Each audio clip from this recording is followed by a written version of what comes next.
Welcome back to another season and another episode of the Excellence Cartel. Today, we're joined by a friend of ours, Ron Gregorian. He actually has the Real Coaches Summit coming up soon. He's sitting in the third seat today to join a very special guest, which I will introduce in a moment to keep you all in rabid suspense. But I wanted to first, as tradition goes, how the last 7 days have been. So, Aram, how's your last 7 days been? I got to get two books in the mail to you today. So, what's been Are, going on? are they going to get here before Sunday? I Probably believe not. Trump has done enough damage to the USPS that they will. Yes. Well, if they get there, get them to Vegas. I can give you the Vegas mailing address if that works for you, because I'm going That to be might, but at. I'll text you on the fly. We're going to see how this goes today. I like a little maverick moment where I get to see what goes on. Talk to me, Goose. Talk to me. Well, that's all right because I did like badges and lanyards for the event, and I called the company yesterday because they gave me two tracking numbers, and they're like, "Okay, well, one is already there and one is in Kentucky." I said, "Well, Kentucky's not Vegas, so that's going to have to change in the next 48 hours." And Yeah. in order for people to get their badges done. But this is year three of the event, so I'm shitting my pants a little bit less every single year. Whereas last year, about 2 weeks prior to the event, the hotel sent me a $128,000 bill that I couldn't fucking cover, and we had to whittle down a bunch of shit and got it down to like 75,000. And then I ended up taking out a loan from Stripe for 68 grand to cover it. Ooh, Um, what's up, but Phil? yeah, I wanted to ask because you mentioned the Real Coaches Summit and I clicked on your Instagram and saw it. I've never heard of it. What is that about? Tell us about that a little bit. it's a Surprise. Phil Viz is our guest. it's a 2.5 day education conference for coaches looking to just pick up credible education in the field across a multitude of different It was subjects. popular. And I do it a little bit differently. Like I do all meals included, social events every single night. I handpick speakers based on what I've learned from them directly. So every year it's a new crop of speakers. So that way you can get fresh faces on stage and get people different types of education from people that are doing stuff in the field that are still actually coaching human beings as opposed to like they're now like figureheads and talking Sales. heads. Yeah. Yeah. So I like to have people that are still in the trenches because Yep. that way at least we're getting some anecdotal evidence as well. 100%. Well, man, I'm looking forward to seeing how the event goes. I've always heard good things about it, and you got a nice lineup. I know Matt Park's on it and a few other names. Alan, I can't ever pronounce his last name. Aragon? Aragon is on it too. He just announced he joined. So it'll be a good one, man. You'll have to jump back in and let us know how it goes. Definitely. Yeah, Um, I'm looking forward to it. It's the first year that I haven't lost my shirt on it, and I'm actually enjoying like looking forward to Well actually done. Yeah. having fun during it as opposed to sitting there and sweating the entire time. Yeah. I'm gonna get this done ASAP, so it'll probably drop tomorrow. But why don't you plug where it's at? Because there's enough time for people to get tickets. They want to hop a flight to Vegas or they're near Vegas and hear this. I Don't don't know have if the they'll fucking help, but do I it. don't have the fucking room, honestly. Oh, all right. So Fuck it. thank Y'all you. missed it. What I it just is. paid for an extra 20 seats for meals, and that cost me 13 grand, and I'm not paying another 20. So Don't blame you, bro. if you haven't gotten a ticket yet, I'll see you next We're year. gonna break down the lost lead that Nice. a seminar really is sometime in the future on this podcast. So a little different take. Yeah, We'll have him on Coach's next year perspective. earlier and he can plug it. Oh don't fucking shit. if you want to keep money in your pocket, don't host events. Jay, bro, how's your But yeah, last seven been, man? it's been good, man. I've actually taken off training, still working on health stuff, I think Phil knows a little bit about it. Jeff, you know all about it. Everyone out there, I just kind of pushed the limits of what my body could handle for too long. I'm going all in, man. I'm doing therapy. I'm doing everything. Found out I'm not an anxious person. I'm a hypervigilant from shit that went on in my childhood that just put me into overdrive. And I found out it's actually a superpower for a lot of people, and it's why I'm successful. But also, a lot of people with hypervigilance end up addicts and drug addicts to calm themselves. And luckily, I never really went that direction. I like a little weed, but that's about it. But I guess bodybuilding is an addiction to keep your mind off of it. So I'm learning a lot. It's really not something I planned on doing in 2025. For a lot of the audience, I won my class at Tampa in the Masters, and I was planning on bodybuilding the hell out of everything this year and going to that in Japan. But life had different ideas for me, so I'm working on that. So I've taken some time off training for the next 2 weeks, and I'll get back to it very light. It's been light for like the last 6 months. But otherwise, everything else in my life's going really well. I had my team in Nashville, Jeff, and you hosted us at your gym. We had an Airbnb there for the team, and we did a lot of education. We did some fun. We took line dancing lessons, which I didn't know that I would like, but I really thought it was awesome. We did a lot of education. I brought in my financial advisor from Zoom. I brought in one of the MPs from my clinic. And then I did an education piece on GKI scores and how to really dig out some immune issues and things that I'm learning. And my COO did something as well. So that was really cool. Everyone seemed to really enjoy it. It was a good kickoff to the first quarter and heading into the second. So other than that, man, I'm just waiting here for the weather to break in Kentucky. It's been solid, but it's been a learning year for me, and it's one that I hadn't planned on. But if you take learning lessons from everything, I think that's the way to kind of look at things. So 100%, 100%. My last 7 days have been interesting. My book launched finally on Amazon. That's the biggest mountain I'm gonna climb. Doing a little paid ads, working with that. Jay, I've been sharing that with you. They literally tell you you gotta wait 2 months before you can even look at your ads to decide if it's even what it's doing. That's how long it takes. So, but this is stuff like when you hear like business model stuff and I like lose my mind on things, they don't tell people that. Like as a business owner, I know that from owning a gym. Whenever I reset a Google ad, it's 90 days before I can really tell what the data is giving me. And that's why Hermosi's correct when he tells you 10 ads and then quickly get down to two and exploit the two. But you got to like get them up like that. So that's been interesting. And outside that, man, first week I've actually been like really good about training. Got 20 sets of chest Monday, 20 sets of chest shoulders Tuesday. Took about 24 sets of back and rear delts today. Had great workout and just enjoyed myself finally getting back to training. So I'm just happy. good deal. Phil Viz. Sir, How has your last 7 days, the real elusive one? I give you credit. Thank you for taking the time to join us. I appreciate it. I'll be here. So, I mean, last 7 days, not a lot new for me. The big thing is moved down to Florida this year. Congrats. Absolutely love it. Absolutely love it here. I can't, I wish I was here 20 years ago. I feel like I belong here, You like your you freedom? know? I, I mean, breaking up after a long relationship is never fun, but No, I it was does talking feel about the good to have state. it. I wasn't talking about that. Sorry to hear about your girlfriend about the breakup. I was talking about the state. It's why the hell is fun down Listen, there. everything happens for a reason. You can't go back, you can't Yep. change it. You got to move forward. Actually, Jason's been one of the people that been keeping my head straight with that because Jason is Mr. Positive. If you start sending him negative texts, he won't even answer. So like, but if you start talking positive, he'll keep going and going and going and reinforce it and reinforce it. And he's a great person to talk to. He's a great person to have in your circle of friends, because he's very supportive from like a number of angles. So lucky to have a friend like that. But as far as being down here, love the weather. I've always wanted to live on the beach and I could throw a baseball and hit the ocean right now. So Yep. It's got a I nice love place. where I live. Yeah. Love the weather, love the people. Where you live really does change Yeah.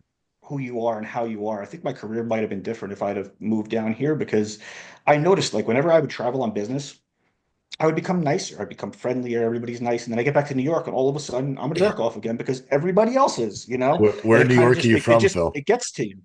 I'm originally from New Jersey and lived in New York for a while. Yeah. So And then like, where in Florida are you it's now? in Pompano Beach. Oh, nice. Yeah, Oh, yeah, it's nice. I'm from Connecticut originally, and I moved out to SoCal in 2021, and Nice. your environment makes every ounce of difference. Yep. Oh, so much. It, Yeah. it really does. And it changes people. I tell people it's funny. Like I used to be going through the airport and I'd be going through security, going home, and I'd say something like, "Oh God, I don't want to go home. Everybody's assholes back home." And they would literally look at me and go, "New York or New Jersey?" I'm like, Jesus Christ, that many people say it that you know exactly where I'm Yeah. going when I say that. They're like, "Yep." Yeah. So I'm like, wow. So that's a big change here. Love that. Working on a lot of things, working on some of the anti-aging stuff with Jason, being that he's an expert in that field. He's been very helpful with that. We've always thrown information back and forth. We used to have conversations. We probably could have sold the text message conversations for Yeah. a lot of money, Yeah. Years and Yeah. years. but Yeah. that's pretty much it. Well, I'm glad that you moved down south below the Mason-Dixon line. and are enjoying it down there in Florida. I love Florida. There's a lot of great places you can see down there. I'm partial to Key West. I actually want to very much like retire there, like semi-retire there, because you can do like haunted ghost tour guides, and they're making like $80 an hour plus tips down there. And I'm like, perfect part-time job plus train people in the morning or I can something. see you Like, riding your bike to oh that hell too. yeah, dude. Hell yeah. The Can't vibe down there believe is how so fitness me. minded it is down. So Oh me yeah. down there. I know Jay and I were talking about planning a trip down there because I was wanting to show him like just how cool it is down there. Hemingway House. It's a good time. But let's get into the topic today. So, Phil, thanks again for taking the time to join us. I wanted to bring Phil on because I wanted to ask the conversation because I find it intriguing that a lot of topics are always like, what drug can I take? What peptide can I take? What diet can I take? Supplement can I take? I want to talk about what's the psychology and human nature responses and mindset and really the psyche that goes into having a pro like Jason. So we're going to begin it with Jason talking about what it was like as he was prepping himself like he always does, always has, where he decided, "Hey, I need to maybe consider somebody." And then enter Phil Viz. So we're going to kind of begin it with Jason. Then I'm going to get Yeah. Phil's side, and then we're going to get this hodgepodge going. But I think a lot of podcasts haven't really covered a high level discussion of a pros and the coaches who coach pros and what really kind of goes on in that mental game. Drugs are cool and all. I'm not going to say they're not. We all know I'm fans of them. But I think this is a better No. conversation to have for today with the people in the room. And then I think with Arang joining us, it's going to be a hell of a different perspective than what we're used to hearing on here. So, with that being said, Jay, you're Yeah. prepping yourself. What made you decide to go into prep? How did all this begin? What were you doing? Run Yep. through your setups of everything so everybody knows Yep. clean handed the drugs, the nutrition, all that. Yeah. I mean, dude, I was on vacation last year. I'd had a kind of a tough year last year, man. I should have seen the writing on the wall that my body wasn't right. I got shingles in February. Went through some bullshit at the end of the 2023. 2024 started with shingles. My dad passed in May. That was tough on me, watching him pass from Lewy body dementia. I think looking back, I needed a diversion. Like that's how I am. If my pedal's not down on one thing in life, it's got to be down on another. And I'm learning that that's why I'm where I'm at. So enter prep. I'm on vacation. I'm eating pizza with the kids. I'm eating ice cream and I'm lean. And, people are asking me if I'm getting ready for a bodybuilding show and Aria is. And I'm like, I bet I could pull this off in 7 weeks. Let's see what I can do. So, and I wanted to play around with like terzepatide and some things I was doing because, I believed that it would help you build muscle if you did it right, not burn muscle like everyone kept saying about it. That's a whole other podcast, but I'm just like lowers inflammation, helps me release insulin at the right time, lowers glucagon, so my sugars are getting in. Why would that make me lose muscle if I'm eating? So I wanted to see. So I like an experiment, right? So I did it on myself. So I entered, everything I thought that made sense, taking down cellular inflammation with some methylene blue, little terzepatide, little NAD. Let's see what can happen, right? It'll be fun. So I just start training hard again. Obviously put in some pads, nothing crazy, but put in a general 7 week out stack. And my body just started changing like crazy. And instead of pulling food down, I'm having to add food and just add food and add food. The only cardio I did was walking. It was very enjoyable. I never touched hit.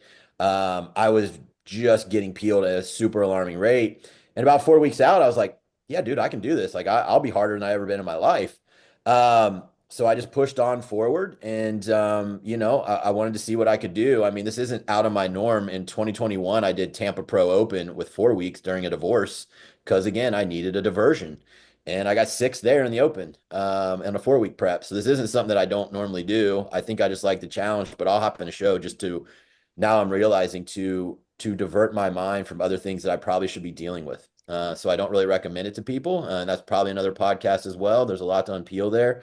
But that answers your first question. And if you want to know about PEDs or anything else, we can deal with that.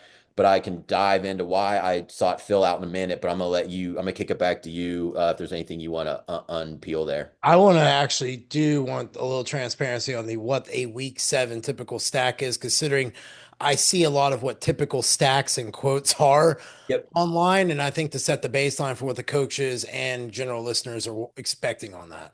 Okay. So I'm not a big guy on big doses of testosterone. It usually bloats me. I don't like using AIs really. So I believe my testosterone dose stayed about where it was. I was just on a little bit higher of a TRT of 300.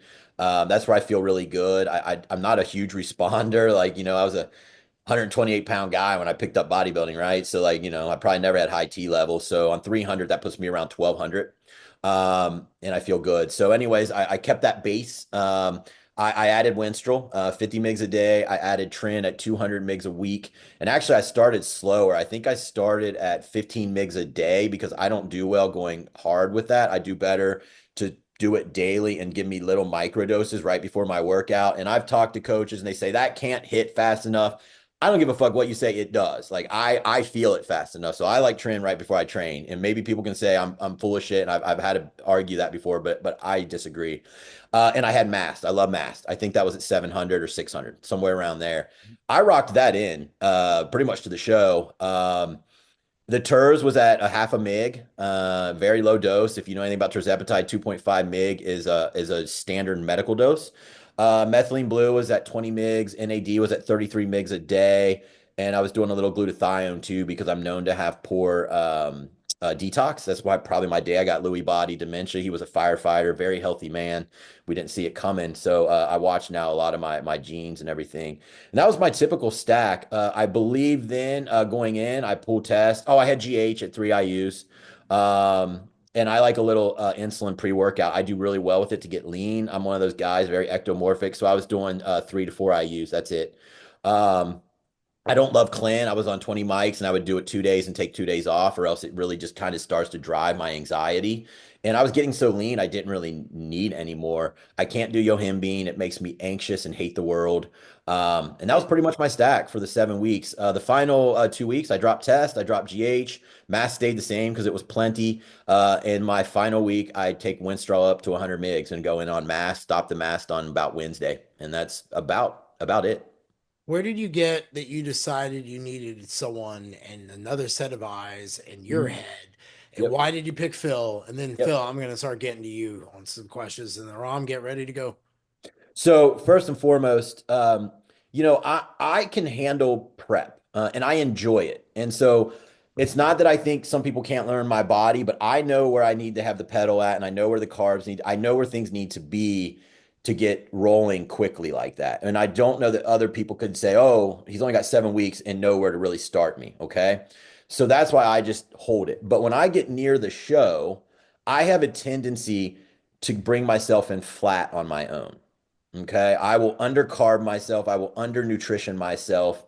And I know this about myself. But I also know that I'm round in certain areas, but I'm not in others. Like my chest isn't amazing, but my delts are awesome. I have certain structural benefits, a pretty tiny waist. So I need to be full. I think I benefit from my silhouette. So I need to be full. But I also got to maintain my leanness. Usually I'm one of the hardest guys in the class. That's how I win. I'm not going to win on full bellows and big muscles. If it was just an upper body contest, most of those guys I felt like looked better than me, but that's just maybe my mental because I'm never good enough. I don't know. Um, but I need that other eye to bring me and eat. I mean, Phil, there's sometimes he would hit me up and I get anxiety about the amount of food he wanted me to eat just because I would have never have done that. But that's why you have that second eye, right? And so I've used Phil in the past just because he literally one time was like, dude, why don't let me just help you? Like, I know how stressful it is. Like, I don't know if he reached out or I just sent him some pics, but he's like, if you need help, man, I'll help you. And from there on, there's been times where I didn't reach out and I didn't do as well. And there was times when he helped a lot. So this time I wanted to nail this thing. And so I sent him some pics and he's like, dude, if you need my help, I'm here. And dude, I'm just going to say, I hope he doesn't mind, but I sent him some cash for one of them. He sent it back. He wouldn't even take it. He's like, no, you've helped me a ton. I'm like, okay, but like I'm bugging the shit out of you. He's like, I'll stay up all night if you need me to. So, that's a good friend. So, Yeah, fair enough.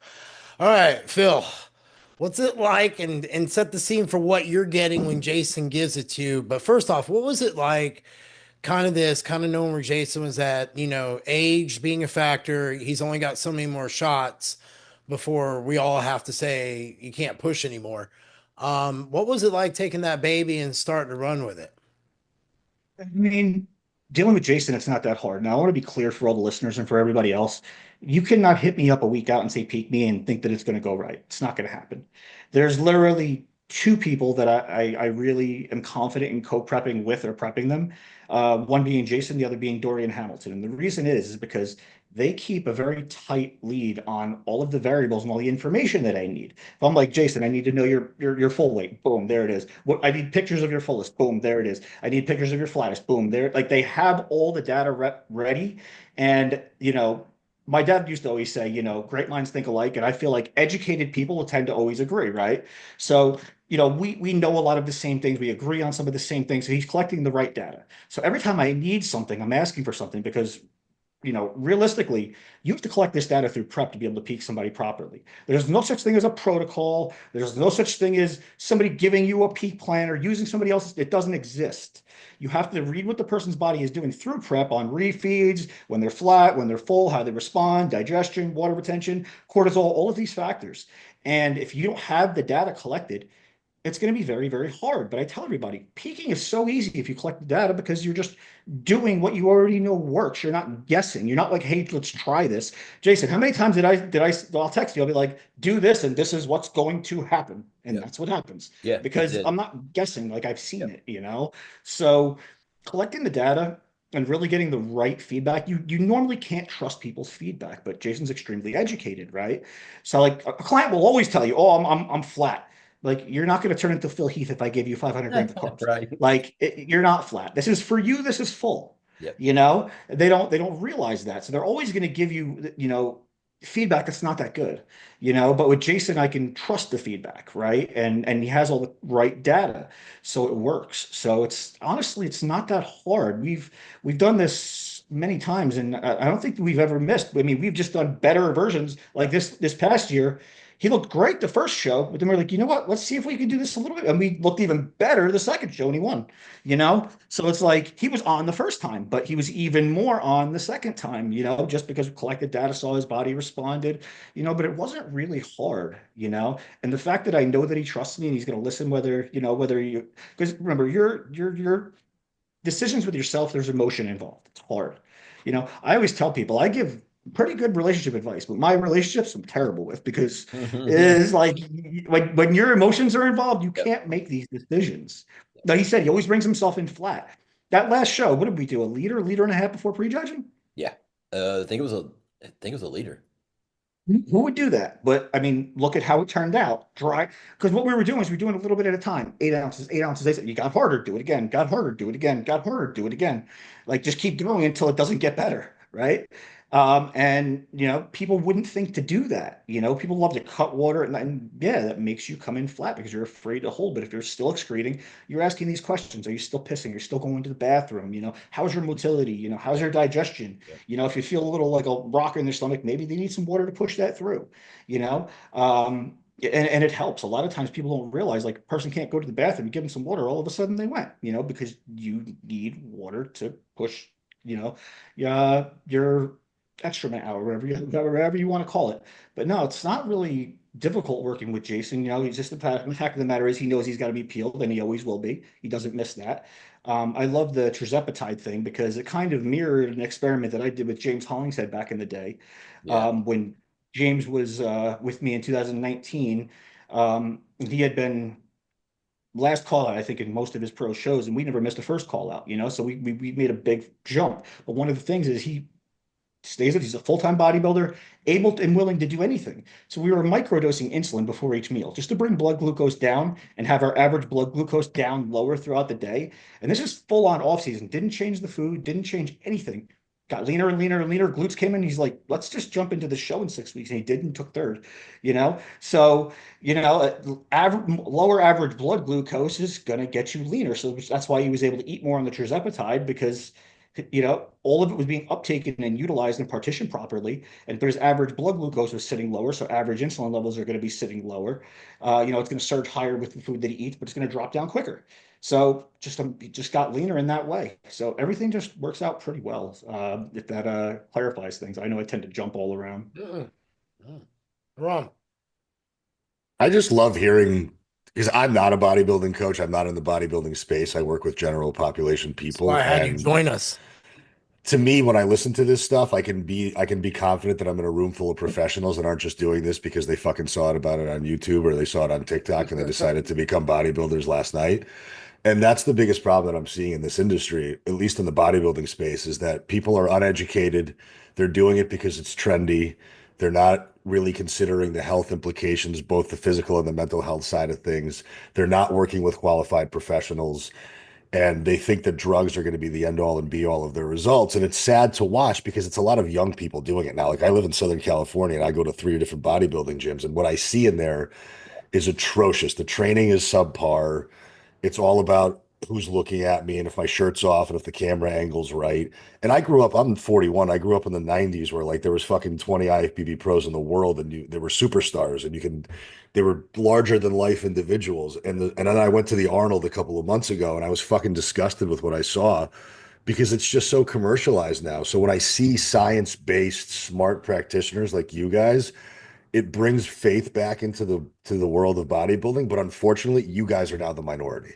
Like nobody gives a shit like you give a shit. Nobody actually takes this seriously. It's like, can I do enough to get on stage, to get a picture, to sell bullshit coaching, and to get a Young LA sponsorship? And if I can do that, then I've made No, it. I'm wearing As young. opposed as opposed to the fact that like most good bodybuilders are fucking working blue collar jobs, they're hammering away with nobody fucking clapping for them. Nobody even knows they do it. Nobody cares that they're doing it. And the only person that drives them is themselves. So it's wonderful to see somebody who's as educated as Jason saying, hey, I know that I have all these emotional issues when it comes to making changes. So I'm going to just offshoot this work to somebody who's going to be very objective about it and say, no, no, this is how we're going to do it. I know your body. I'm going to watch it respond and I'm going to do right by you because I know that you trust me and I trust you. And you guys are doing it from a database place as opposed to just doing it, like you said, with bullshit protocols that don't make any sense for anybody.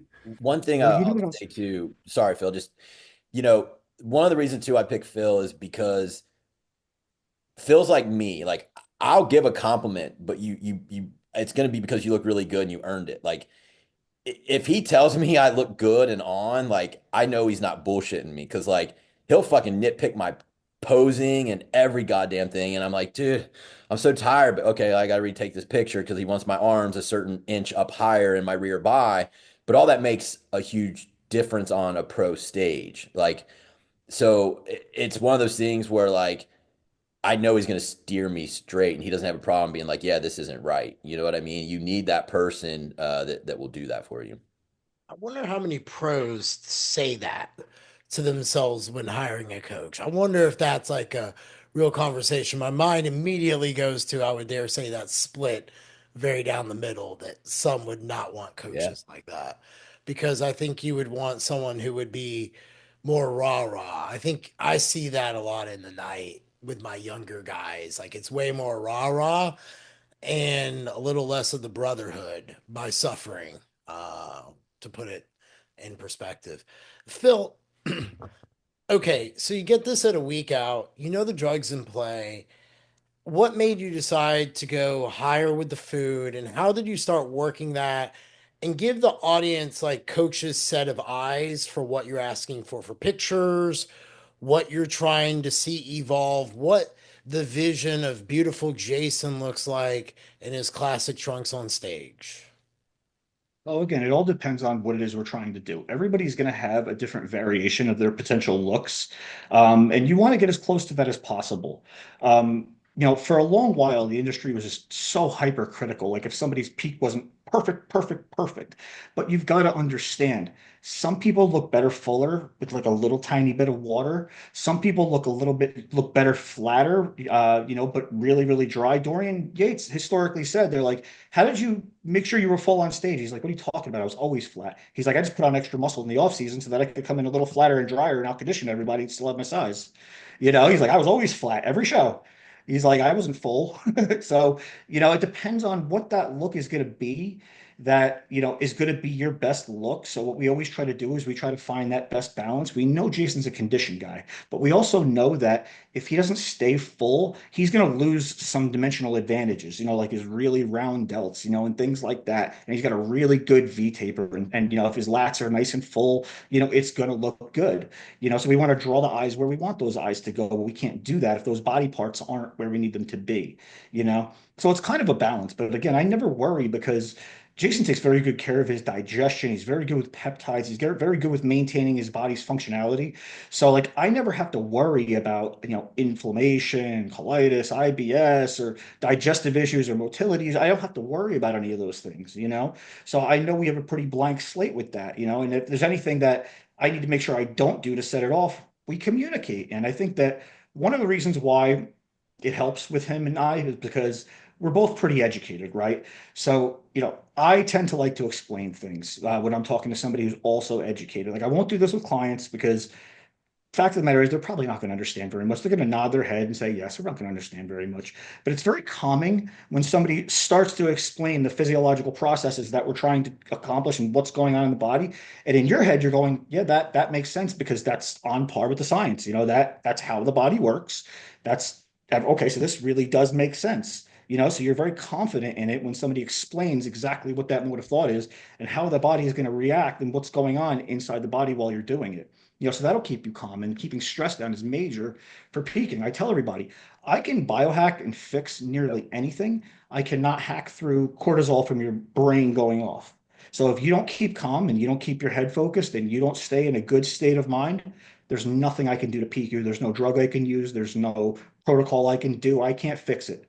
So Listen, the one thing I need you to do is make sure that you stay calm and focused. this was my calmest peak, both of them I ever had, for sure. And I had done some work with my adrenals before or after the shingles and before I started prep in June or whenever it was. And my adrenals and my cortisol finally, for the first time in my life, was at a good spot.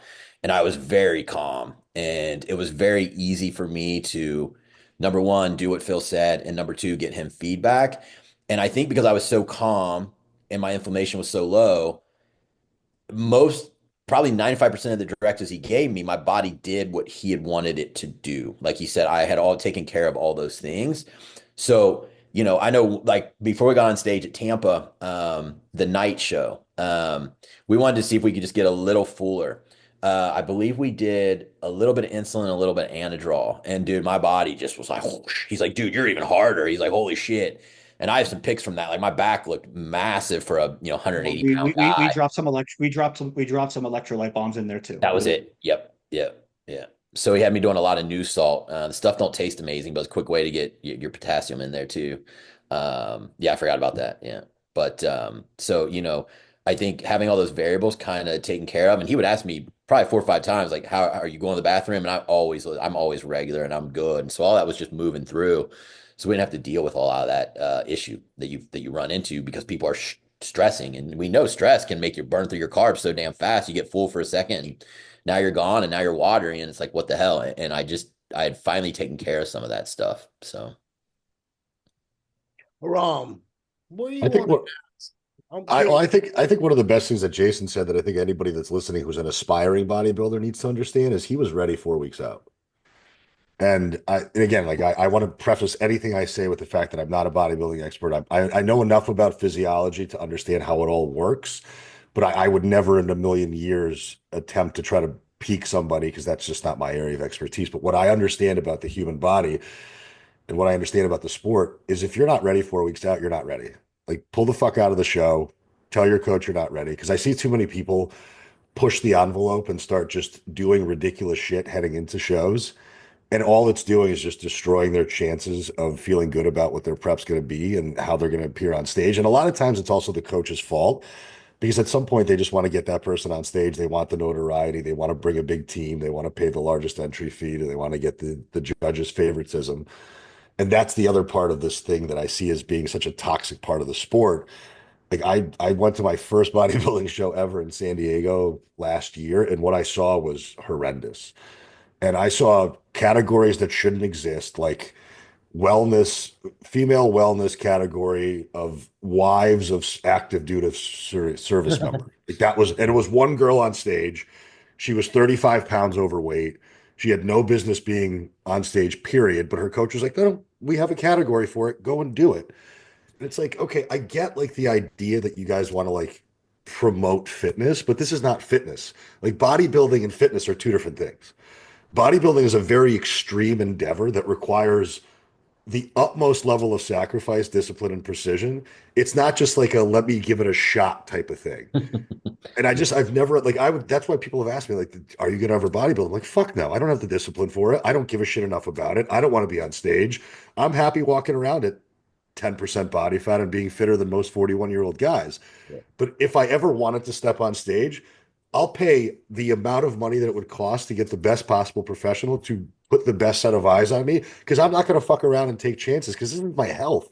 And Yep. what a lot of these people are just not realizing is that like you can't just keep dumping drugs into an unresponsive body. Like I've Mhm. done drugs throughout the last 10 years of my life in small doses here and there just to see what they would do. Like I did a 10-week cycle of, I say cycle, it was 80 milligrams of tren a week. And I put on 6 pounds as a 41-year-old man Yeah. who's been lifting for 26 years. So these drugs are powerful and they work, Oh yeah. but they only work if you work with them. So if you're eating like shit and you're dirty bulking and lifting like a pussy and all this other stuff that's happening in the bodybuilding space, well, the drug is just going to waste and it's getting flushed down the toilet. Like I want to make sure that if I'm paying somebody for a drug protocol and for coaching, that I'm going to pull the most value out of that experience and that relationship. And that's where I think bodybuilding needs to have more guys like you, because then I can trust that it's going to be a sport that's actually a sport that's taken seriously, as opposed to a sideshow that's just a money grab. Yeah, I'm gonna point something out real quick. We're talking to a Ram who's literally teaching coaching conferences and organizing coaching conferences nationally with that level of education and said, I wouldn't attempt to peak somebody, even with my knowledge of physiology. Now, think about everybody you see online peaking people and coaching people and that are probably not a tenth of his education and Yep. experience, Yep. but Yep. yet they're trying to do it. You Yep. know, it's a matter of Dunning-Kruger, really. They don't realize how much they don't know. That's the thing. They Yep. think they know a lot because they don't realize how much there is that needs to be known. You Yep. know, so like they're falsely confident and they really shouldn't be. But that goes to show you somebody at his level said, I wouldn't try to peak somebody for a bodybuilding show. But look at 90% of the people peaking people for bodybuilding shows that couldn't shine his shoes in the field. So, you know, that says something right there. You know, it's just, I just wanted to point that out.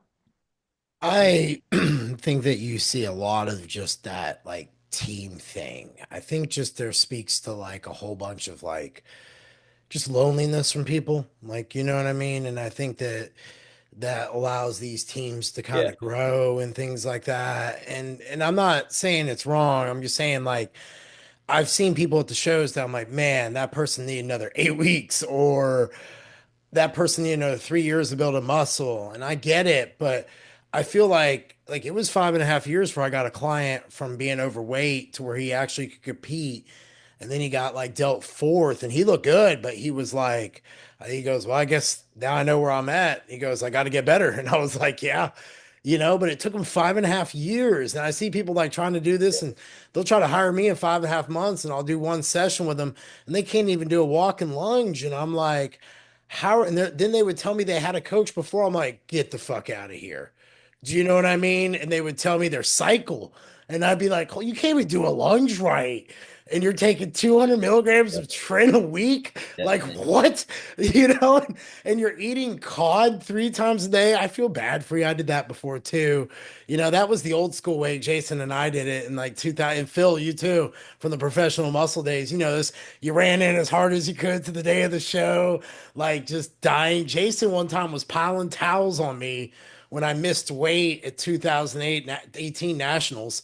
He had to be in there and like coach me through a cardio session because I missed it by 2 pounds. Yeah, but we needed you to be a So middleweight. I mean, you didn't have the yeah, size to be a welter, so no, I need to get down to light. It was terrible. I did what I did, had to do to Horrible. get you in. I know it was just ugh. So I want to kind of where I want to ask now, Jay, what were some of the questions and there'll be pros who listen, coaches who listen, who maybe could build better questionnaires. Phil, I'm curious your insight to follow right after that. But what was some of the feedback you were giving Phil Hmm. to help Phil make the decisions to Yep. do what he needed to do? And like, Yep. what was your mindset with that as a pro? Yep. Do Yep. Yeah. So, I mean, first and foremost, once you turn your care over to either a coach, whether it's the whole prep or a final, and like Phil said, don't start hitting him up for this. He doesn't do this for that. everyone. And Better I give him don't five either. thousand dollars. Someone offered him that. He better do it. Yeah, well, maybe. Yeah. I don't either. But we've had a long working relationship for years, outside of even just, bodybuilding, right? So when I hand it over, it is fully in his hands. Okay, so everyone needs to understand that. So if he says, I do, all right, that's first and foremost. So if he asks, how's your bathroom going? I immediately respond. If he says, I need another picture with your arms better because that pose sucked, I respond. So those kind of questions were going back and forth. I believe he a couple times asked me, hey, if you do some push-ups or, flex the muscle, are you getting full? I do what he asks. Um, if he wanted a picture of my abs, I sent it. Like whatever he needed, I would give and give back. He would ask me, well, where are you out in your water? Right? Like we would talk like, hey, get this much water, but he'd want to know, well, how much have you had? So all those questions were being asked nonstop, with communication back and forth. He would send me times that he wanted picks. So I want you to eat, and then I want you to wait 45 minutes, and then I want these picks. And so that's what I would do, right? I would wait my 45 minutes and I'd send them. It's just about executing. I'm a pretty damn good executor when I give someone like right now, I have someone helping me with my immune issue because although I know a lot of this and I walk people through it, I need some help. And so I'm working with Dane, who is a guy who went through a mentorship with Phil on the bodybuilding side, but Dane's been through a lot of other mentors I know with like immune stuff. So he's helping me. So when Dane says something, I execute it. I don't go and do something else because that's the problem. When I was trying to fix it myself, I'd, back and forth, and then I'd go into keto, and then I'd stop, then I'd do this and whatever. So if you're going to hand something over, then do it 100%. Now that doesn't mean I wouldn't get feedback. If Phil would say, have 150 carbs next time, if I felt like it was a little much, I'm sure I would say something, say, hey man, I'm still a little full, but I didn't just willy-nilly do it without him knowing, because if I didn't do what he said, he's going to be looking at pics thinking I ate 150, right? And if I did not, and then he's going to adjust based on that. So the communication has to stay open. It doesn't mean I did only things and just acted like a robot. If I had feedback to get back, I did. But those were the types of questions that he would ask me all throughout so that we did this thing right. There. Phil, what about you? What were you in the coaching mindset? What do you find viable to ask as if when you're peaking question wise? But number two, my sub to this is what questions do you see overhyped on social media that people fixate on during preps that you tend to stay away from when you're doing? I'm curious what the compare and contrast is. Knows that what I'm going to say as far as what people fixate on. We already talked about that. The drugs, they think that there's some super secret, special, wizardly stack True. that the pros are on that they're not. I don't understand. Like nobody ever says, "Oh, if I took steroids, I could run as fast as Usain Bolt." You know, like but they don't say that. But yet they think that the only reason that Jay Cutler looks like he does and they don't look like that is because Jay Cutler took more steroids. Like they're completely lost in what works. And I tend to try to gravitate away from people that fixate on drugs because to me, it looks like they're looking for a shortcut. They're looking for something to do the work for them. So if you're fixated on drugs and that's what you're really interested in, then that kind of tells me something about where your mind is going, right? Because I can tell you, I'll start talking about, if I throw the word trick in there, their eyes light up. Trick, shortcut, secret. They love that stuff because they think that it's just, oh, it's work I don't have to do. It's something that that I don't. So that's probably one of the things that people fixate on Can most. I Another stop thing that right there, people, Phil, and then you can get back and yeah, I'll 100% Phil is right. I'll be honest. There was times where I'd be like, "Hey, dude, like if we take this Anadrol up to like 100, is that gonna be bad?" He'd be like, "Bro, you're not gonna get any fuller. You're dry. Your stomach's flat. If anything, it could bloat you and be a problem." And I'd be like, "Cool. That's what I needed to hear because on my own, I might have done it, right?" And so 100%. So back to you, Phil. I don't realize little things like the thing is people don't have the education that they should have to do this. Something as simple as what he just said.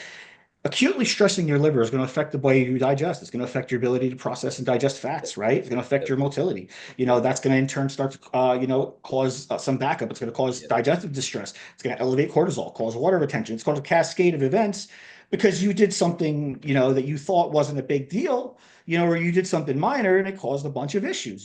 So if because there's always going to be a price to pay when you do something or when you take something. So is it worth it?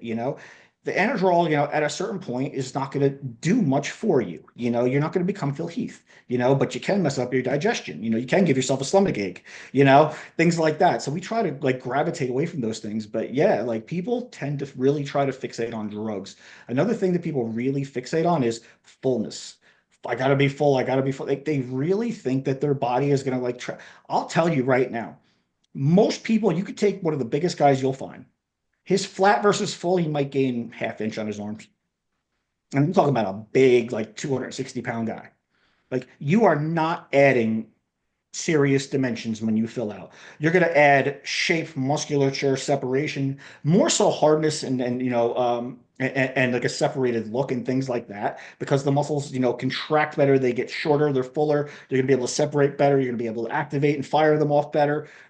So you're just going to get a better flex. But you're not going to really dimensionally change very much flat versus full. And people think that they will. So they're constantly chasing this look. Whereas if you had tracked your refeeds properly throughout prep, you already know what your fullest look is going to look like. Because at some point, I always try to make sure like I'll refeed somebody to the point where they like almost spill. And I'm like, all right, that's as full as they get before they really start taking on water, you know? And then I know that that's the target. I'm not shooting in the dark now. I know exactly where the target is. These people they're shooting at a target in the dark because they don't know what their full look actually looks like. So they're kind of guessing. I'm playing with things, and peaking is kind of like I always relate it to that game, that game Chicken back in the day, where people are driving the cars towards the edge of the cliff. You want to get as close to the edge without falling off, and people just fall off. Got to get fuller, got to get fuller, got to get fuller, and then they fall off the cliff. Yeah, and And then once their that belly happens, you're starts done. protruding and You everything know. else. Yeah. So it's Ram. no, I think that people really fixate on that stuff. So in my intake, like obviously again, Gen Pop folks, but like I'm asking a lot of psychologically based questions. Like I'm asking about people's readiness, people's ability to comply to certain metrics that I'm going to ask them to deliver, data collection points. Because here's the thing, even in Gen Pop, and you guys understand this, like there's a variety of people. There's sometimes people are starting with me and they've already tracked food and they've been in the gym environment, so they understand these things. And there's some people that are coming to me and the only environment of fitness they've ever seen is group fitness. And tracking food to them is such a tedious, awful task that why bother?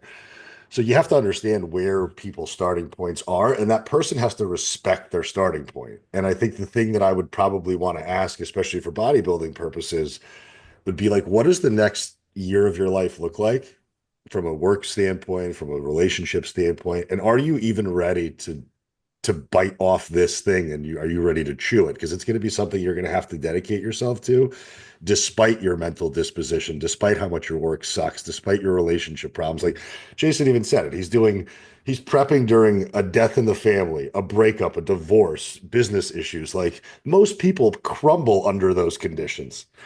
Want to point out that that's not normal, and I normally won't take a prep under those circumstances. I have seen more relationships end and more divorces in contest prep than anything else. And I tell people because what happens is they always look for exactly what Jason did. They want a distraction. They want something to, kind of distract them from the big problems and not have to deal with it and really focus on something else, Good and at so it. they're not upset.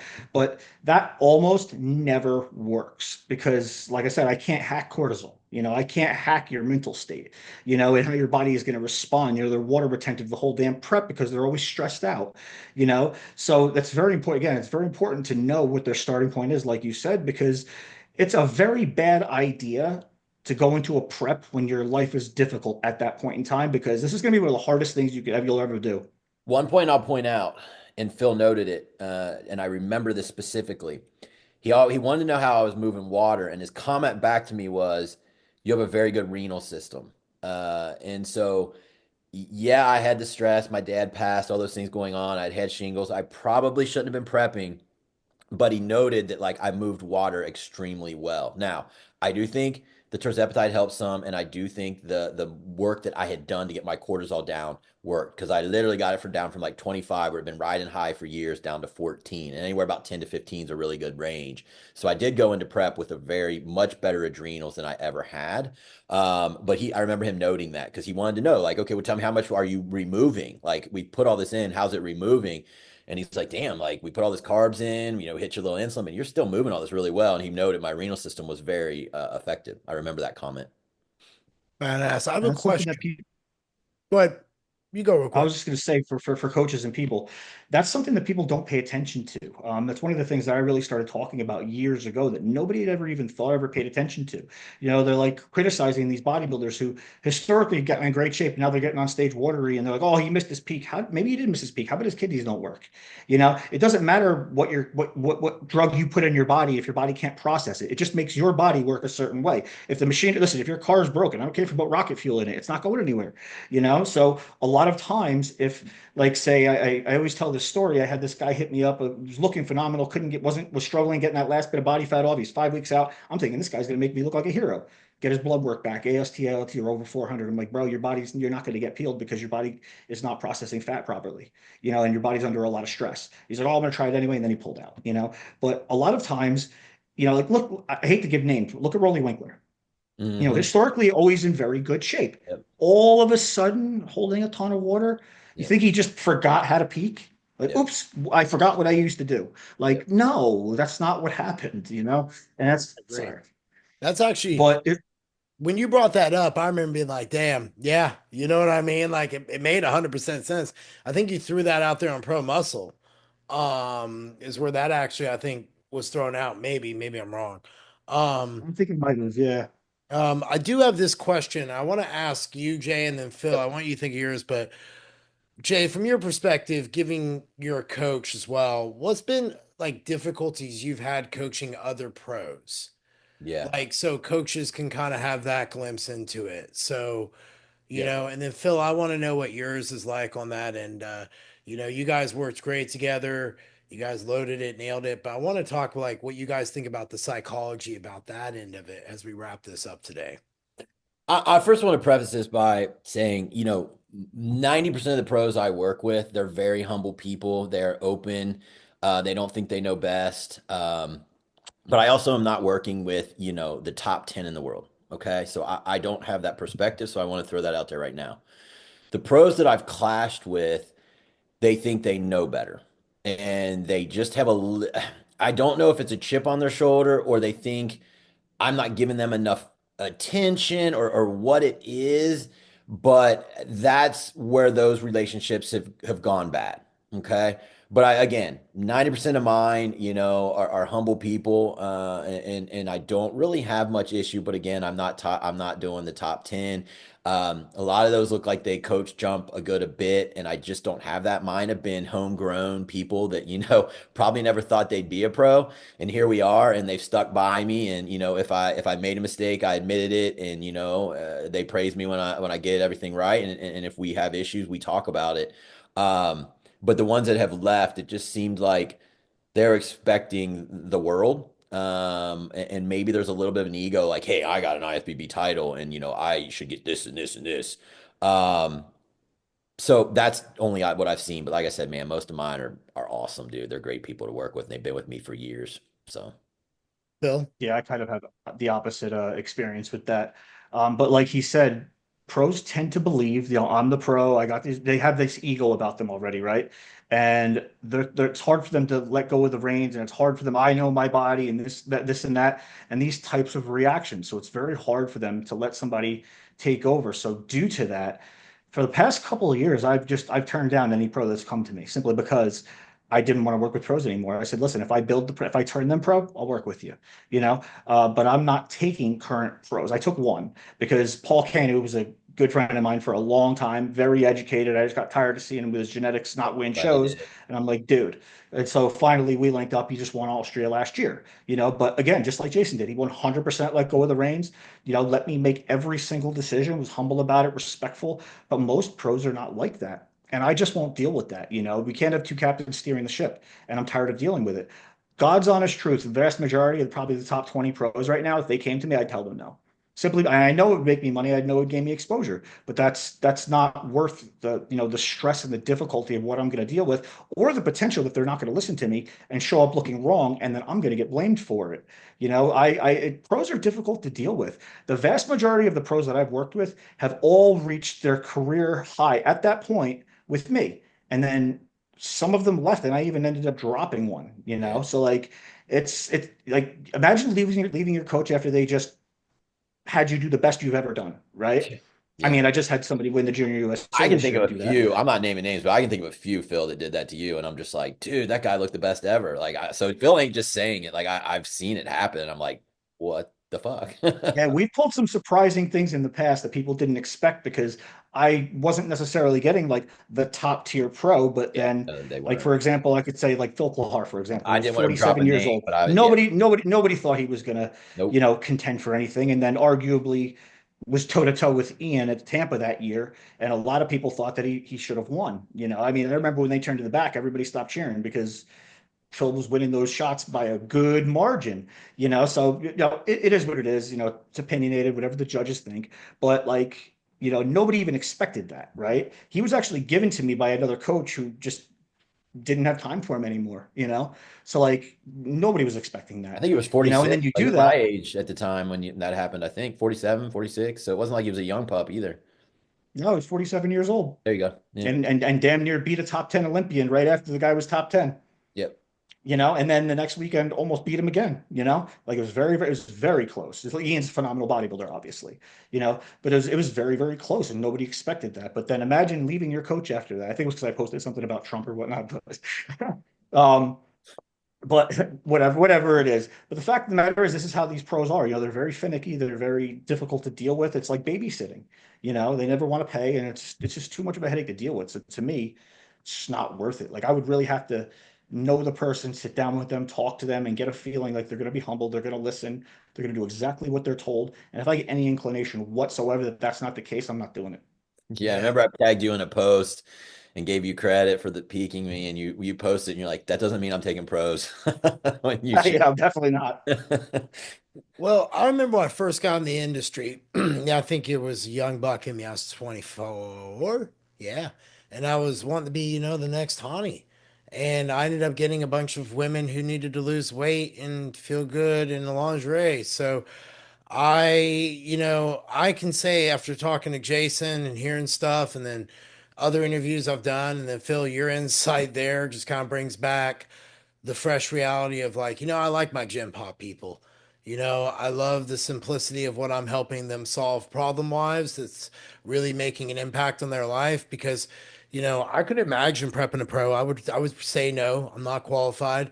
Even my local guys stress me out enough because I really want them to like do their best. So I'll stay up Yeah. all night. I'll be Yep. like, all right, man, I'll be up.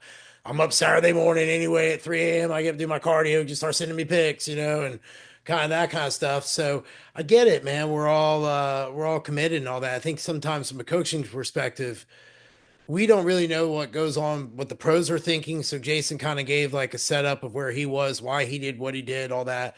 And I don't think oftentimes we know what the damn coach is thinking that's get ready to get the prep handed to him is thinking and There's how there, you combine those. There's another problem with this, though. A lot of times, the bigger the name coach, I mean, the bigger the name of the bodybuilder or the competitor, the more popular they are, the more famous they are, the Yeah. more people are DMing them and texting them, how do you look? They're sending pictures out, and these people are sending them back their opinions. Yep. You Yep. know, a Yep. majority vastly uneducated Point. opinions. So now Yep. they're thinking, but my coach has me doing Yeah, this. they're What if I doing that. did that? But they said I should do this. They said I should do that. So now you have a ton of people in their head. The more popular this person is, the more people are going to be in their heads, commenting on their pictures, giving their opinion. I wish people would just save their opinion unless asked, like, but they love to give their opinion and tell you what you should and shouldn't do, and kind of try to show you why they're smarter than your coach, and it's a headache. I'm Yeah. going to say something. You I know, think, Jay, can you hold your thought for a second? Yeah. Yeah. Of Right course. there. And Aram, maybe if you want to pipe in after Jay gets done. I think that's a problem with our sport. Like, you don't hear, like, in professional football, coaches go out there and dog shit talk other quarterbacks, OCs, DCs, CBs. They don't slide in their DMs, go, hey, Tom, next year when you're a free agent, I would love to have you come throw the football for my Dallas Cowboys. I don't see Jerry Jones fucking doing that. Do you know what I mean? Like, it's just not happening. And like our sport, like, is the craziest, man. Like one of our friends that me and Jay know, Robo, he tells me all the time, person, he goes, "You guys are the most dysfunctional, wildest industry I've ever seen in Yeah. terms of unprofessionalism." And he comes from selling businesses for a living. So he gets this macro view. He's like, it's just wild in there. Yeah. Yeah, for sure. Jay, what were you going to say, man? Something that Phil said just made me just point out too that and I think I kind of touched on this, but he's seen my physique so many times that we've done this, and he's given me my strengths and he's given me my weaknesses that I don't have to second guess that he's going to bring me in. And you remember how he talked about that balance? Like Yeah. I don't have to second guess that he's going to not try to seek that perfect balance because he knows my weaknesses and my strengths. So I don't have to sit there and be like, well, this move ain't right, or this needs this, or this needs that. And I don't care if I send my pics to one of my best buddies and he says you're flat right now. It doesn't affect me because I know that that's probably where Phil wants me. So I'm just like, I don't have to sit there and keep sending him all this other feedback that other people are saying because I know he's going to get me to where he's going. But plus, I also peak people, so I know all we care about is that 1 hour on stage. We don't care about any other look really leading up. It's all part of a process. So I don't have to like give him all this other bullshit that he has to deal with.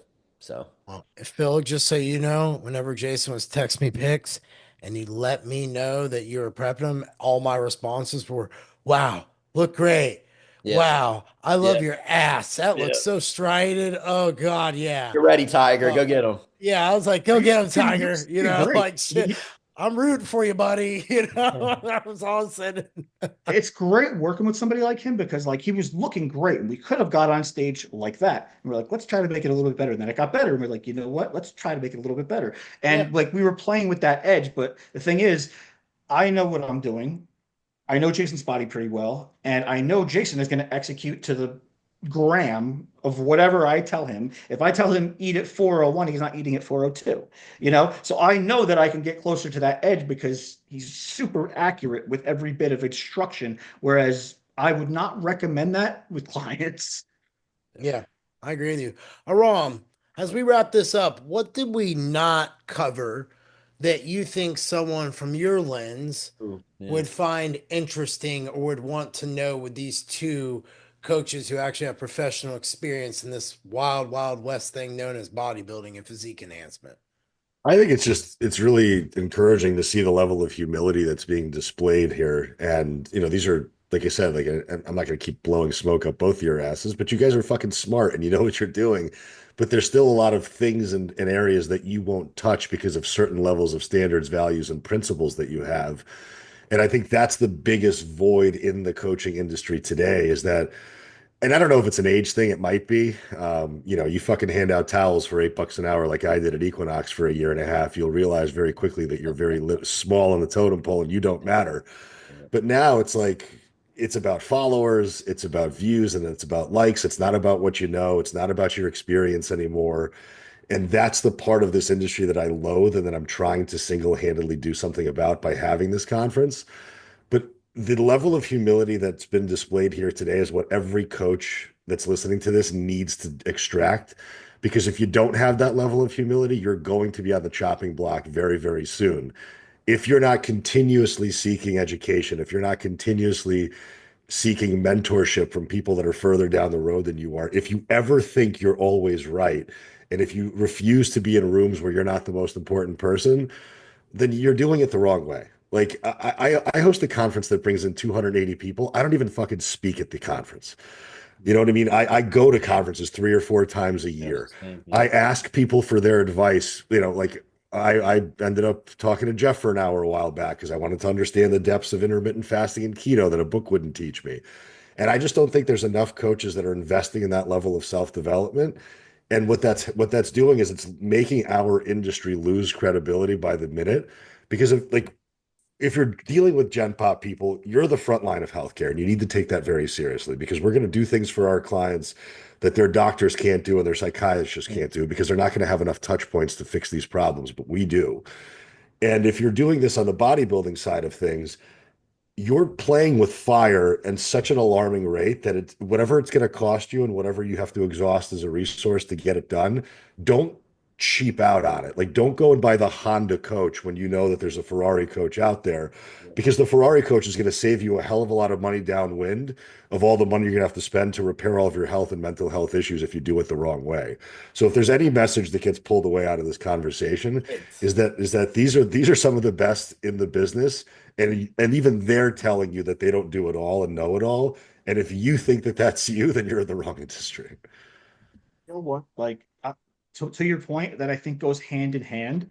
How I mentioned Dunning-Kruger earlier, I said basically people are they're very, quick to talk and give advice because they don't realize how much they don't know. I think that humility comes with becoming educated and furthering your education, because the more you explore and the more information that you come across, you realize I don't know anything about this. Literally just yesterday, a girl that's like my little sister, I love her to death, has had issues with functional health for a long time.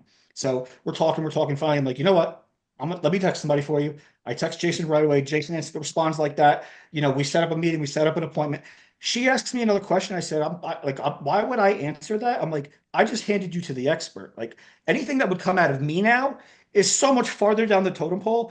This information that I would give, I was trying to help you. Yes, I was doing my best. But now that I've handed you off to somebody who's so much better in functional health than I am, why would I even comment? Like, just wait for him. I can relate really well to what you said about being a know-it-all. For a long time, Jay has pushed on me to do like a gym mentorship. And I wouldn't do it because I didn't think I know enough. And then I started seeing who was doing gym mentorships, and I was like, oh, and they're not teaching the stuff that like I actually know, like is the guerrilla warfare, like the big. I'm in a city, so for let's use airports for example. New York being a Cat X, Nashville being a Cat 1, soon to be Cat X. So I'm on the cusp of a city that's growing, and I am watching corporate gyms come in and be able to buy real estate and do things with real estate that is just punishing to small gyms with what they can do, especially ad spends. And it took me 10 years before I could even sit down with myself to consider doing it. And I see people now who I know 1 year ago was not even a functional coach, and now they're selling like an entire module based system on it. And I'm like, man, that's really quick learning curve there to get that caught up. And I've got a stack of fucking books behind me, and I can tell you, I still half the time will text Jason and be like, hey, I'm just making sure I'm seeing this right. Like, what do you think? Because and I could grab a book, but why would I grab a book when I got fucking Jason? And that's like what Phil said about the expert. And I think that it gets to a conversation when we're all coaches, and Aram, and what you're getting at is bringing up the industry to like that pro level. Like when we talked to Stephen Pressfield years ago about turning pro, like this is a conversation of people who Phil wasn't always this way. Jay wasn't always this way. I wasn't always this way. I know I was more brash. I know that Aram probably said the same thing about himself, but you're now hearing a conversation years down the road and hearing perspective on what it really takes. And that turning pro is that humility piece. yeah. When that really clicks, and it's not a click that you post about how fucking humble you are.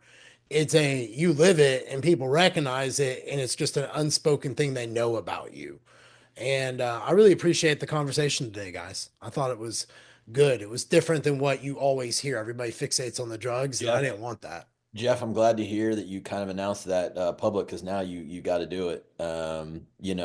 You've built something very special there in Nashville that is not a corporate gym. I mean, it runs like a well-oiled machine, and you could definitely help other people that want to start a gym, no doubt about it. I And you need to appreciate that. start, getting a fair salary for sharing that knowledge, man. So I'm excited for that. I appreciate that. I was going to say that I know Phil used to do a class. He should look at He, updating he, that, bringing that back. Phil, And do you want to say anything about that, or are you going to keep that quiet? now it's your turn, No, I'll man. You talk can about say it. whatever you want to say to close this baby out today. And Aram, I want your closing thoughts after he's done. We'll wrap it up. Well, I don't mind talking about it now. I'm building an educational platform right now. I've redone the class that I did, which was pretty popular. I had to break it down into modules because the first class that I ever taught, I taught for 7.5 hours straight. So, and Jesus. I did that right out of my head. Like I remember the person that helped me do up the PowerPoints. Like, you got to practice this. I'm like, no, I don't. This is my information. Like I was talking ahead of the slides. Yep. So like I'd get to a slide and be like, oh, we talked about this. Yeah, I do that too. So That's how you should be though. um, but as far as coaching and classes, both of those Jason forced me into. Actually, Jason took, what was it, like a year and a half, like every week, like, dude, you need to start coaching, like get it Yeah. going, like let's go. Like he really pushed me into it. So I have him to thank for that. I have him to thank for like really pushing me into classes and getting me to do that. But now the educational platform, I've partnered with somebody professional in production because I want this to be, when I do something, I don't want it to be like what everybody else does. So when I do something, I intend to make it unlike anything that's happened or anything anybody's seen and anybody's had up to that point. And that's Yep. what I intend to do here with this one. So yeah, no point, no problem talking about that. It's probably not going to be for launched for another 3, 4 months maybe, because we're really making sure it's done right. But the way it's going to be done, you're going to see a lot of things talked about, a lot of perspectives and vantage points that you can't Google. You won't see it on YouTube. You'll never have heard it talked about before. And so we're Even talking my like posing bodybuilding modules will have coaching, peaking, like PEDs, training, all those things, deep bodybuilding coaching, right? everything, but what I'm doing is I'm starting from the ground up. I'm starting from the basics. So like the young kids can learn from the very beginning. You don't have to be a bodybuilder to take this and to take these courses and learn. It's not all going to be bodybuilding. It's just physique improvement, how the body works. There's going to be some hacks in there, there's going to be some tricks in there, things that you need to understand that you may not understand. But there's going to be a lot to it. But I really do shine, I think, in people tell me this, in being able to simplify complex information and help people understand it. So I really looking forward to doing that. But no, it's gonna be interesting. It's gonna be a lot of fun. Correct me if I'm wrong, and my memory might be incorrect, but didn't the late great John Meadows tell that about you on some professional muscle that you have a good ability to do that? See, my memory don't fail me too much for how much pot I You're smoke. right. I've actually shared that text message a couple of times. John texted me just out of the blue and was like, you need to start teaching boot camps and classes because you're one of the only people in the industry that's actually qualified to do it. And I saved that like a gold trophy. I cherish that text message more than any trophy I've ever won.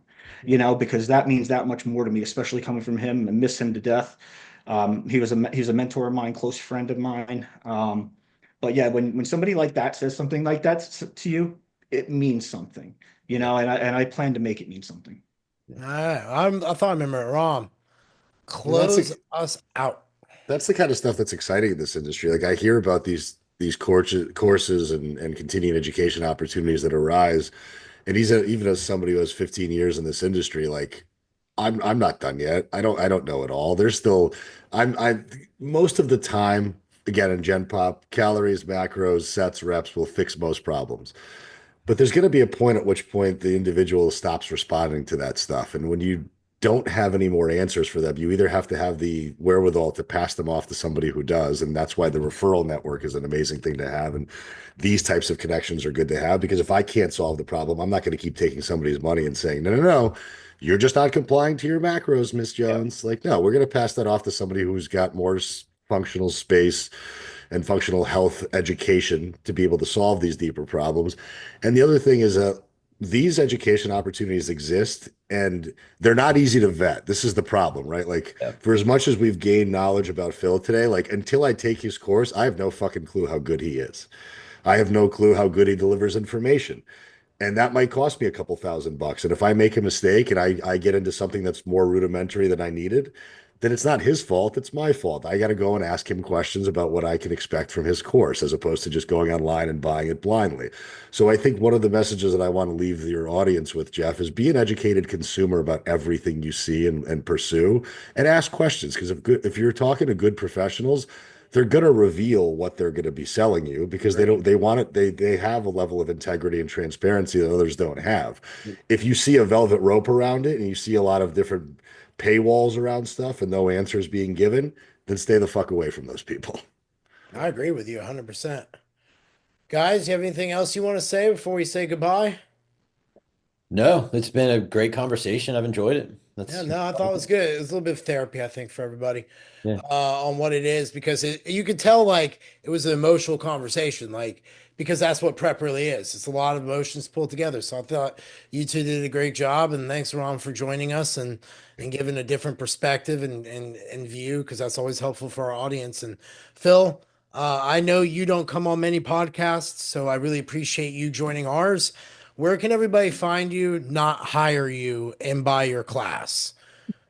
So So my Instagram is just Phil.Viz. I'm usually on there. I try to, answer all the DMs that I can. You'll see more mark. Like I hired somebody who's very good at business to do my production and everything. Basically, the only thing that I'm doing is showing up and talking and figuring out what I'm good going for to talk you. about. That's it. Good for you. Like I'm not doing it. Like if he tells me to comb my hair a different way, I'm going to do it. So Yeah. I'm doing what I'm told because I know that I'm not an expert in that field. So you'll see marketing materials, you see all kinds of stuff like that. But like Aram said, I'm going to be very, very clear about what's contained in each module and each piece of information so that you can know exactly what it is that you're getting into and what information is contained, whether you do or do not need to take that. A lot of I'm even going to include like if you're going to take this module, you should have already viewed these because you need that information to understand this. So like I'm going to be very transparent and clear so that nobody ever watches something and feels kind of like lost or let down. I'm always going to make sure that I'm as thorough as I possibly can be because what I'm trying to do is I'm trying to help people. I'm trying to change the industry. I'm trying to service this. I'm trying to build a larger reputation so that I have a larger voice so that I can kind of say like this is who you listen to. Don't listen to this person, listen to this person. If you see somebody doing this, red flag. Things like that to try to, kind of like bottleneck and redirect because right now everything is so spread out, nobody knows what to listen to. Everybody's got a different opinion and everybody's a salesman, and you're gonna no matter how smart somebody is, you're gonna find somebody that's gonna tell you they suck. And you can no matter how dumb somebody is, you're going to find somebody that's going to tell you they're a genius. So like it's very hard right now for this entire industry, especially these young kids coming up. They don't know who to listen to. Like these biomechanics lessons are ruining everybody because they think they can just squeeze at the right angle and their muscle's going to grow, and they're losing like the key lessons of intensity, and tension and things like that, and how a muscle actually responds and grows. So I just want to clarify that and just make a difference. See it every night in my gym, bro. I can't say it enough. But maybe we'll have a conversation with the four of us, jam on that sometime in the future. Audience, we appreciate you all. Be sure to support Phil. Like I said, he does not do this often. That's because of his brotherhood there with Jason. So we appreciate it. Rom, be sure to support his shit, especially next year. Go ahead and buy a ticket early and share the podcast. See you, everyone.